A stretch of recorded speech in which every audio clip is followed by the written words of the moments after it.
मंजिल पे न पहुंचे उसे रास्ता नहीं कहते, मंजिल पे न पहुंचे उसे रास्ता नहीं कहते, और दो चार कदम चलने को चलना नहीं कहते। एक हम है कि गैरों को भी कह देते हैं अपना, एक हम है कि गैरों को भी कह देते हैं अपना, और एक तुम हो कि अपनों को भी अपना नहीं कहते। कम हिम्मती खतरा है समंदर के सफर में, कम हिम्मती खतरा है समंदर के सफर में, और तूफान को भी दोस्तों हम खतरा नहीं कहते। बन जाए अगर बात तो सब कहते हैं क्या क्या, बन जाए अगर बात तो सब कहते हैं क्या क्या, और बिगड़ जाए अगर बात तो लोग क्या क्या नहीं कहते। अस्सलाम वालेकुम साथियों, मैं एडवोकेट आरफा खाना। आप सभी लोग जुड़ जाइए, फिर अपनी बात को शुरू करती हूं।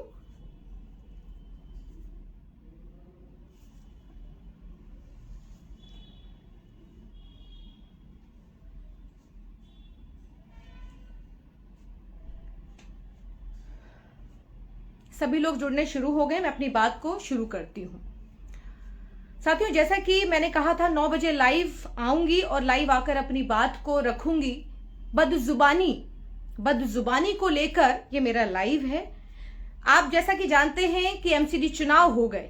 एमसीडी चुनाव में हम लोग उम्मीद कर रहे थे कि कांग्रेस का बहुत अच्छा प्रदर्शन दिल्ली के अंदर रहेगा, लेकिन अनफॉर्चुनेटली हम लोग सिर्फ और सिर्फ 9 सीटें जीते। एक माहौल था, जिस तरीके से केजरीवाल ने मुसलमानों के साथ, चाहे वो मरकज हो, सीएनआरसी हो, तमाम जो मुद्दे हैं वो तमाम मुद्दे हर जगह से बोले जा रहे थे। उम्मीद कर रहे थे, मुसलमान पूरी तरीके से नाराज था केजरीवाल से। हम उम्मीद कर रहे थे बहुत अच्छा प्रदर्शन होगा कांग्रेस का, हम ज्यादा सीटें जीत करके लाएंगे, लेकिन अफसोसजनक सीटें हम लोग ज्यादा नहीं जीत पाए। जो प्रदर्शन रहा कांग्रेस का वो बहुत बेहतरीन नहीं रहा। इसके साथ ही टिकट की अगर हम बात करें तो टिकट की रेस में मैं भी थी, और पूरे 5 साल एक कांग्रेस का कार्यकर्ता जमीन पर मेहनत करता है, पार्टी का झंडा ढोता है, हर मीटिंग में जाता है, तमाम जो समाज सेवा है वो समाज सेवा भी करता है, लोगों के बीच में रहता है। मैं भी आप लोगों के बीच में थी। मैं तमाम वो चीजें आपके सामने रखना चाहती हूं जो कि मुझे लगता है कि शायद सोशल मीडिया पे चल रही हैं और आपको भी उत्सुकता है जानने की। मैंने पूरे 5 साल पूरी शिद्दत से काम किया, जितना मुझसे हो सकता था मैंने पूरी मेहनत की। मैं किसी बड़े राजनेता की बेटी नहीं हूं, मैं किसी बड़े राजनेता की बहू नहीं हूं, ना मैं किसी बड़े राजनेता की बीवी हूं। अकेले दम पर संघर्ष किया, मेहनत की, आप लोगों के बीच में रही। आप लोगों ने मुझे बहुत प्यार दिया, हिम्मत दी, ताकत दी, और उसी हिम्मत और ताकत के साथ आप लोगों के बीच में थी। टिकट किसी को तो मिलना ही था। 5 साल हमने जमीन बनाई, मेहनत की, लोकल लीडरशिप को साथ में लिया, और साथ में लेकर हम लोग मेहनत कर रहे थे। लेकिन ठीक है, टिकट किसी को होना था, हो गया। मैं उन सब में नहीं जा रही हूं कि किस कैसे हुआ, क्यों हुआ, पार्टी का फैसला सही या गलत। हम सीट जीते, कम मार्जिन से जीते, लेकिन हम जीते। उम्मीद थी ज्यादा मार्जिन से जीतेंगे, क्योंकि 5 साल हम लोगों ने इतनी मेहनत की थी, वो जमीन तैयार की थी। तमाम जितने भी ओखला के कांग्रेसी हैं, खास करके वार्ड 188 के, सबने बहुत मेहनत की। वो पूरा संगीत चेहरा जो केजरीवाल का और खास करके वाजिद खान की मुखालफत, अमानतुल्लाह की मुखालफत, आंखों में आंखें डालकर सवाल पूछे गए, विपक्ष का रोल अदा किया गया, किसने किया? 5 साल टिके, उन्हीं लोगों के सामने उनका चेहरा उजागर किया। तमाम जो एमसीडी के मुद्दे होते हैं, जो पार्षद के अंतर्गत आते हैं, वो तमाम मुद्दे हमने उठाए। जुल्म ज्यादती के खिलाफ आवाज उठाई। 11 एफआईआर मैंने खुद अकेले दम पर करवाई है। उन लोगों के खिलाफ जो बदतमीजी के खिलाफ, नाइंसाफी के खिलाफ, ऐसे लोगों के खिलाफ मैंने 11 एफआईआर खुद जाकर के उन लोगों की कराई है जो ऐसे लोगों से परेशान थे। जुल्म ज्यादती के खिलाफ तुम लड़ रहे थे, 5 साल हम लोग जमीन पर थे। और अल्लाह का शुक्र है मुझे पार्टी से कोई शिकायत नहीं है, मुझे कोई शिकायत नहीं है, कोई मुझे किसी भी तरीके से कोई मुझे पार्टी से किसी भी तरीके की कोई शिकायत नहीं है, क्योंकि मैं 188 से तैयारी कर रही थी। 188 से तैयारी करने का मुझे सिला ये मिला, मेरी मेहनत को देखते हुए पार्टी ने मुझे कहा कि 188 यहाँ के सीनियर नेता अपनी बेटी के लिए मांग रहे हैं। हम जिस भी कंडीशन में हैं, हम आपको जानते हैं, पार्टी ने मुझे बहुत कन्विंस किया, बहुत प्लीज किया कि आप 187 लड़िए। सरिता विहार की सीट मुझे दे रहे थे, 2 लोगों ने पर्चा भरा, उन्होंने कहा आप 187 से हम आपको चुनाव लड़ाना चाहते हैं। दूसरा, मैंने 1 सीट की तैयारी की थी, लेकिन मुझे पार्टी ने 2 सीटों के लायक समझा। मैं पार्टी की बहुत शुक्रगुजार हूं। जामा मस्जिद वार्ड 75 से पार्टी ने मुझे टिकट देना चाहा, लेकिन मैं शाहीन बाग लड़ना चाहती थी। शाहीन बाग में मैंने मेहनत की। मैं पैराशूट कैंडिडेट नहीं बनना चाहती थी कि मैं तैयारी यहां करूं, लड़ूं जामा मस्जिद जाकर, तैयारी यहां करूं, लड़ूं सरिता विहार जाकर। तो पार्टी ने मुझे नवाजा, मुझे वहां से लड़ना नहीं था। तो पार्टी को मैंने कहा कि नहीं, मुझे 188 से मेरी तैयारी थी, तो मैं दूसरे अलग वार्डों में जाकर के मैं नहीं लड़ना चाहती हूं। इसके बाद आ जाते हैं कि पार्टी से मुझे कोई किसी भी तरीके की शिकायत नहीं, लेकिन एक कार्यकर्ता के तौर पर हमने मेहनत की थी। तमाम जितने भी यहाँ पे कांग्रेसी हैं, तमाम जितने भी हैं, बाकियों का मैं नहीं कहूंगी, लेकिन अपने लिए जरूर कहूंगी। एक महिला होने के नाते मैंने पूरे 5 साल मेहनत की है। मेरी 2 साल की बच्ची है। इस 2 साल की बच्ची को मैं घर छोड़ करके, अब 2 साल की हुई है, जब मैं मेहनत करना मैंने शुरू किया था तब वो बच्ची नहीं थी, तब मेरी शादी हुई थी। शादी से लेकर के अभी तक, बच्ची होने तक आप लोगों के बीच में रही हूं, और आज मेरी बच्ची 2 साल की है। उस बच्ची को छोड़ करके आप लोगों के बीच में रही हूं, आप लोगों के बीच में काम किया है। एक महिला होने का चैलेंज आप समझते हैं कि किस तरीके से एक महिला घर के चैलेंज पार करके बाहर निकलती है, बाहर मेहनत करती है। लेकिन उसका मुझे अजर मिला, हर तरीके से मिला। पूरी दुनिया ने मुझे बहुत प्यार दिया। उसके बाद आते हैं बदजुबानी पर। बदजुबानी की बात यह है कि जिस लोकल लीडरशिप को हम लोग साथ लेकर चल रहे थे, बेटी का टिकट लाए, हमें कोई आपत्ति नहीं है, किसी को होना था। और जैसा कि मैंने कहा था कि कांग्रेस के किसी भी कार्यकर्ता को टिकट होगा, हम लोग लड़ाएंगे। और हम अपने आपस में हमें वो चीजें नहीं करनी है, हमें मोहब्बत रखनी है, मोहब्बत से हम लोगों को लड़ाना है। लेकिन एक कंडीशन थी, आप मेरे पुराना जाके लाइव देखिएगा, मैंने एक कंडीशन रखी थी कि मेरा आत्मसम्मान मेरे लिए जरूरी है। मेरा आत्मसम्मान के साथ मैं समझौता नहीं करूंगी। मेरा आत्मसम्मान मेरे लिए पार्टी से, मेरी राजनीति से, मेरे टिकट से ज्यादा सर्वोपरि है, ज्यादा मेरे लिए ऊपर है मेरा आत्मसम्मान। मुझे इज्जत से नवाजा जाएगा, बिल्कुल जाऊंगी, बिल्कुल आपका हाथ पकड़ूंगी, और पूरी इज्जत मैं डिजर्व करती हूं, एक महिला होने के तौर पर भी, एक कांग्रेसी होने के तौर पर भी। लेकिन बीते दिनों से जिस तरीके की बदजुबानियां कांग्रेस के नेता आसिम मोहम्मद खान साहब कर रहे हैं कांग्रेसियों के लिए, ये नाकाबिलियत बर्दाश्त है। पहले आपको याद दिलाना चाहती हूं, और बड़ी मजे की बात यह है कि जिस तरीके से लगातार कांग्रेसियों को टारगेट करते हैं यहां के नेता, खास तौर पर मैं जिनका नाम ले रही हूं क्योंकि उनसे एक लिहाज का रिश्ता है, उनका हम लिहाज करते हैं, अपने अब हमारे बड़े हैं, और बड़े होने के तौर पर हमने हमेशा उनका लिहाज किया है, उनके साथ जुड़े, उनको देखा। लेकिन उम्र का लिहाज एक हद तक होता है।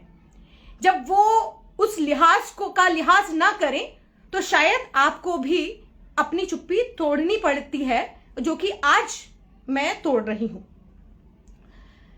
बुलडोजर, आपको याद होगा जब बुलडोजर की बात हुई थी, बुलडोजर आने का जब हम जहांगीरपुरी हमने देखा, और शाहीन बाग में जिस तरीके की चर्चा थी बुलडोजर को लाने की, तो ये वही नेताजी हैं जो ये कहते थे कि जब बुलडोजर आएगा तो सारे जितने भी ये नेता हैं कांग्रेसी, सारे घर में घुस जाएंगे, ये लुटिया चोर हैं। सारे कांग्रेसियों को एक लाइन में खड़ा करके आपने लुटिया चोर कहा, जिसमें मैंने भी बयान दिया था, आपको शायद मेरा बयान याद होगा कि मैंने ये कहा था कि बुलडोजर आएगा तो हम सब जाएंगे, हम घर नहीं बैठेंगे, किसी का घर नहीं टूटने देंगे। हम गए। आपको याद होगा कि लुटिया चोर कौन निकला? मैं अपने टूटे पैर से बुलडोजर रोकने के लिए निकली थी। तो लुटिया चोर निकला कौन? यहाँ के नेताजी जो दूसरे कांग्रेसियों को लुटिया चोर कह रहे थे, कौन निकला था? मैं निकली थी, आरफा खानम निकली थी और कांग्रेसी निकले थे यहाँ के। आप निकले थे? पूछना चाहती हूं, आप निकले घर से? नहीं निकले। दूसरा, अमानतुल्लाह साहब अरेस्ट होते हैं। अमानतुल्लाह साहब के अरेस्ट होने के बाद ये समर्थन में पहुंच जाते हैं।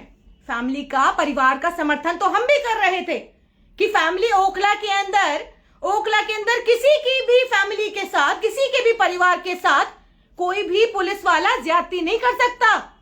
एक आप ही नहीं है कि जुल्म ज्यादती के खिलाफ बोलने वाले, यहां पर और तमाम लोग हैं।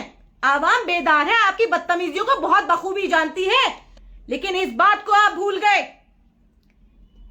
कि जिस तरीके से बुलडोजर में आपने कांग्रेसियों को लुटिया चोर कहा, यहां पर आपने अमानतुल्लाह का समर्थन किया, पार्टी के खिलाफ गए, सारे कांग्रेसियों को एक लाइन में लगाकर आपने फिर कहा, फिर विरोध किया। आपने कहा कि जो भी कांग्रेसी अमानतुल्लाह का विरोध करेगा वो सांप्रदायिक ताकतों के साथ खड़ा है, चाहे पार्टी मुझे टिकट ना दे, मैं पार्टी मेरे लिए कुछ नहीं है। आपने ये कहा। बहुत अच्छी बात है, आप फैमिली के परिवार के साथ थे, फैमिली के साथ थे, हम भी परिवार के साथ थे, मैं भी परिवार के साथ थी, मेरा पूरा समर्थन परिवार के साथ था। लेकिन आपने कांग्रेसियों को फिर जलील किया। तीसरा, हाल फिलहाल में फिर एक वीडियो जो है वो सोशल मीडिया पे, तमाम आप देखिएगा, तमाम सोशल मीडिया पे एक वीडियो चल रहा है जिसमें वो तमाम कांग्रेसियों को जो टिकट की रेस में थे, मैं भी टिकट की रेस में थी, मैं बाकियों की जिम्मेदारी तो नहीं लेती, अपनी बात करूंगी। मैं कांग्रेसी हूं। आपने चोर उचक्का कहा कांग्रेसियों को। आप बहुत बड़े वाले कांग्रेसी हैं। आप टिकट ले आए बेटी का, आप टिकट ले आए, आपकी चल रही है पार्टी के अंदर, तो आप सारे कांग्रेसियों को कुछ नहीं समझेंगे। आपने चोर उचक्का रिक्शा वाला कहा कि रिक्शा वाला भी अगर टिकट भराएगा तो हम आप क्या करेंगे? साहब, रिक्शे वाले की भी इज्जत है, रिक्शा वाला भी आपको वोट दिया है, रिक्शे वाले का भी वोट आपको मिला है, तब आप जीते हैं। क्या समझ रहे हैं आप? किसी गलतफहमी में हैं? किसी गलतफहमी में मत रहिएगा, किसी गलतफहमी का शिकार मत होइएगा कि आपसे कोई डरता है। आपका लिहाज है, आपकी उम्र का लिहाज है, और आपकी उम्र का लिहाज करके मैं अभी तक चुप थी। और दूसरी बात, उन लोगों को भी बताना चाहती हूं और आपको भी, आपकी भी गलतफहमी दूर करना चाहती हूं जो कहते हैं कि इलेक्शन नहीं लड़ाया, पार्टी ने मुझे जो जिम्मेदारियां दी मैंने बखूबी निभाई। चांदनी चौक की जिम्मेदारी दी, मैं गई, अपने 2 कदम आगे रखकर मैं जयपुर की सीट पे भी गई, वहां पर भी मैंने कांग्रेस का समर्थन करके मैंने वहां पे चुनाव लड़ाया। मैं शादाब 187 पे भी गई, उस वाले वार्ड पे भी जाकर के मैंने वहां पर भी चुनाव लड़ाया। आपके वहां पर नहीं गई। क्यों नहीं गई? आत्मसम्मान मेरे लिए जरूरी है, और ये बात छोड़ दीजिए, आज नहीं करते हैं कि मेरा आत्मसम्मान मेरे लिए जरूरी है। क्या कमियां रही, क्यों नहीं गई, इसकी बात हम फिर कभी करेंगे। आज नहीं कि मैंने आपको चुनाव क्यों लड़ाया, आप बखूबी जानते हैं। खान साहब, आप बहुत बखूबी जानते हैं कि मैं क्यों नहीं आई। मेरे लिए इज्जत मेरे लिए सबसे पहले है, लेकिन चुप घर पे बैठी और जगह जिम्मेदारियां निभाई, लेकिन आपकी मुखालफत नहीं करी, कहीं कोई मुखालफत नहीं करी। लेकिन आपके लिए हर आदमी चोर उचक्का है, हर कांग्रेसी जो आपके साथ आके खड़ा हुआ उसके लिए भी आप कहते हैं कि इसने मुखालफत की, इसने चुनाव नहीं लड़ाया। तो आप कोई करिश्मा, आपने कोई चमत्कार नहीं किया कि जिसको आप कहते हैं कि आपने कोई बड़ा चमत्कार कर दिया। लेकिन एक बात, किसी भी महिला का कैरेक्टर एसेसिनेशन करना और किसी भी महिला के लिए ऐसे शब्दों का उपयोग करना बंद कर दीजिए, नहीं तो मैं वकील हूं। हर लैंग्वेज में, हर जुबान में आपको जवाब देना बखूबी जानती हूं, लिहाज करती हूं, लिहाज में रहिए। और अभी बता रही हूं, फिर से कह रही हूं, बदतमीजी, बदजुबानी जिस भाषा में बोलेंगे उस भाषा में मुझे जवाब देना आता है। आरफा खानम नाम है मेरा। याद है आपको कि हर जुल्म ज्यादती के खिलाफ मैंने पुरजोर विरोध किया है। अगर आप हो, चाहे कोई XYZ हो, कोई भी अगर इस तरीके की ज्यादती बदजुबानी करेगा, आरफा खानम सबसे पहले और पुरजोर विरोध करेगी। इस बात को आपको चेता देना चाहती हूं। दोबारा मेरा नाम अपनी गंदी जुबान से अगर आपने लिया तो आपको एक बात बता देना चाहती हूं कि आज तो आपकी उन बदतमीजियों का और आपने जो आज हरकत की है उसका जवाब मैं आज इस लाइव में नहीं दे रही हूं। इसके लिए इसकी जिम्मेदारी मेरे शौहर ने ले ली है। वो आपकी इन बातों का, इन बदतमीजियों का, इन जो कैरेक्टर एसेसिनेशन जिस तरीके की आप महिलाओं का करते हैं, उसकी जिम्मेदारी मेरे शौहर ने ले ली है और वो आपको माकूल जवाब दे देंगे। फिर से बता रही हूं, दोबारा ऐसी हरकत करने से पहले एक बार मेरे इस लाइव को जरूर देख लीजिएगा नेताजी। अगर दोबारा मेरे लिए या किसी महिला के लिए आपकी जुबान से बदजुबानी निकली तो नाम मेरा याद रखिएगा कि सबसे पहले और सबसे पुरजोर तरीके से इस बात का विरोध करूंगी, क्योंकि जो आज आपने हरकत की है वो बर्दाश्त के काबिल नहीं है। और आप लोगों को ये बात मैं इसीलिए अभी तक हम लोग चुप थे, तमाम पत्रकार, तमाम सोशल मीडिया, तमाम इस तरीके की बातें चल रही थी कि क्यों नहीं लड़ाया साहब, क्यों नहीं लड़ाया। इस बात का जवाब मैं फिर दूंगी कि क्यों नहीं लड़ाया। अभी तो फिलहाल आपकी बदतमीजी, बदजुबानी का जवाब है ये, और ये तमाचा आपके मुंह पर मार रही हूं खान साहब कि दोबारा बदतमीजी मेरे खिलाफ आपने बोला तो ये आपकी राजनीति, जिस तरीके से आप कहते हैं ना कौम आवाम बेदार है तो कौम घुसेड़ देती है घर के अंदर। आपको बता रही हूं, दोबारा से बदतमीजी महिलाओं के लिए करी तो अच्छा नहीं होगा। अभी बता रही हूं, अभी चेता रही हूं। इसी के साथ साथियों अपनी बात को खत्म करती हूं। बहुत शुक्रिया, दुआओं में याद रखिएगा। आपकी आवाज को इसी तरीके से टिकट आना जाना है। चुनावी नेता आते हैं जाते हैं, लेकिन हम लोगों को जमीन पर रहना है। आप लोगों की आवाज जुल्म ज्यादती के खिलाफ हम लोग बोलते आए हैं, बोलते रहेंगे।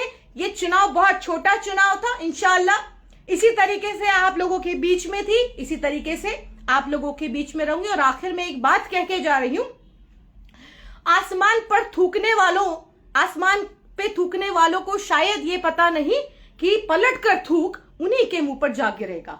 बहुत शुक्रिया, अल्लाह हाफिज।